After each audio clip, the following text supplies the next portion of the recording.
Hi, I'm Lucia Knight, and this is the Joy at Work podcast. I'm thinking of taking a break from work, a sabbatical of sorts, to do some travelling and things I never seem to find the time for.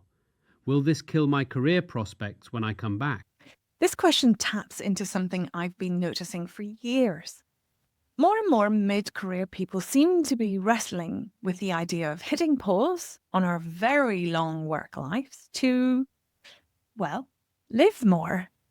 And one of the things that stops many of us from doing it is the fear that doing it might permanently derail our career. Here's what I think about that. I believe the educate, work, retire model is dying, if not already dead. What's emerging in its place is a much more dynamic, flexible, and frankly more human approach to our work lives.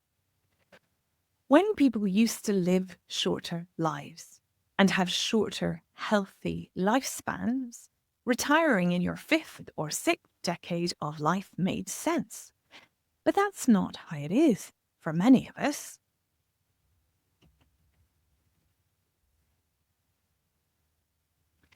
In our 50s and 60s, as people who have more health, energy, brain power, skills, and experience to offer the world, we need to do more. I write about this in my book, Exchange: How to Torture Work Treadmill. Previous generations were more accepting of a joyless work mode. Head down, bum up, work hard until you can afford to stop. Generation X and millennials are far less accepting of that philosophy. For better or worse, we want more from our hopefully longer lives. We want our work to be more enjoyable, fulfilling, meaningful, and satisfying. And many of us invest lots of time and energy to design it to include all of those lovely emotions. But even when we experience joy at work, it's still work, isn't it?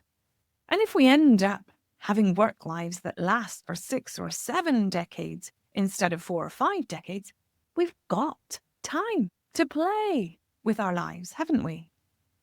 We're no longer expected to climb one ladder in one industry until we retire on a yacht, which, of course, very few of us, or certainly in my generation, are able to do anyway.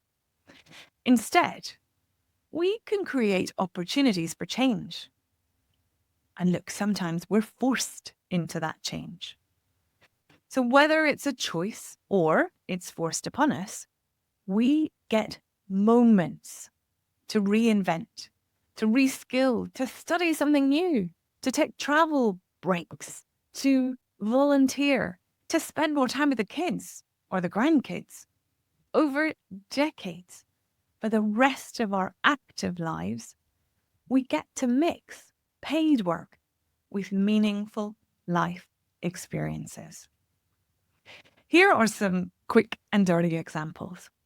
I know a young couple with young children who took a year off work and school to explore the world in a camper van. I know someone who did a 700-mile walk during a sabbatical. My husband's uncle and auntie, both in their 50s, have spent a year exploring the world after his uncle left the army, which he'd signed up to age 16 and retired as a captain age 50. I myself went back to university aged 42 to do a master's in psychology. There's a whole episode about that idea. A friend relocated his family to Panama and works almost entirely remotely and walks through the forest to surf several mornings a week before the workday starts.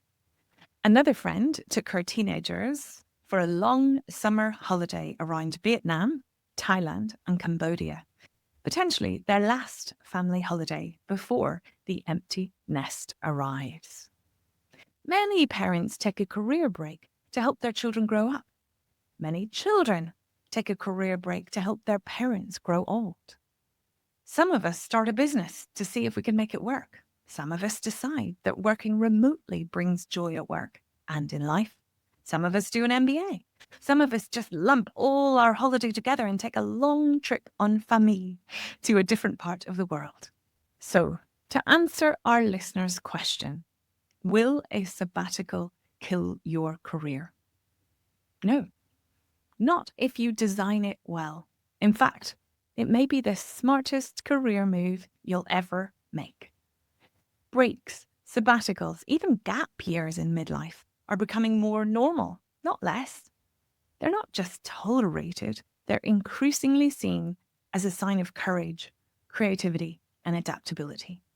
Employers, colleagues, friends, and family value human beings who bring diverse life experiences, resilience, and a refreshed perspective to the table, to the work table, and to the life table. You don't have to look far to see people taking time off to support a partner's business, explore creative passions, test drive new paths, whether it's freelancing, consulting, or even volunteering in ways that enhance their skills and networks and lives. And when they return to the workplace, they often do so with renewed energy and a clearer sense of purpose. So, rather than asking, will this hurt my career? Maybe the better question is, what kind of life do you want to build? And how can work fit into that? And that's exactly the kind of thinking we do in the first 6 weeks of my Fierce Emporium program, before we design the practical plan of action to get you there. Because the future of work isn't just about staying relevant, it's about staying fulfilled. It's about connecting the dots between what is deeply important and meaningful to you in your real life and making your work life support that. Because most of us, when we are working, use 60% of our waking hours working. What we need to prioritize is the deliberate design of our work so that it becomes a valuable investment of those waking hours. Imagine doing work that when you take a break from it, you're excited to get back to it. Imagine designing work that feels so valuable to you and so valued to others that you may not want to retire ever. That sounds like joy at work to me.